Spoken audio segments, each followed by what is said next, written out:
It's becoming more and more expensive to actually deliver that rental housing. Vancouver City councillors want the federal government to make it easier for developers to build new rental apartments by scrapping the GST on construction. Sarah Kirby-Young says it would be a good first step to make more homes for Vancouver renters. We're at an unprecedented level of affordability when you are, north now almost of $3,000 for a one-bedroom in the city of Vancouver.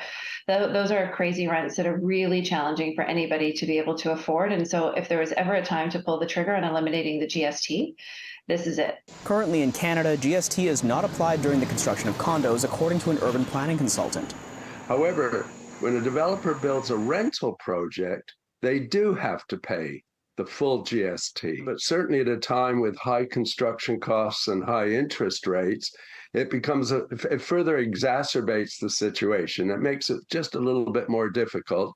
And as a result, I think most developers have tended to want to build condominiums. But housing expert Tom Davidoff says axing the GST on rental builds might be too drastic of a move, and addressing the housing crunch isn't as simple as getting rid of the tax. If you didn't have the GST, condos would get taxed and rentals wouldn't, and that wouldn't necessarily make sense. While he agrees waiving the GST is a good start to quickly build rental units, another solution would be to delay the tax for a few years so it wouldn't affect the build price, adding the federal government would ultimately find a way to recoup the money elsewhere.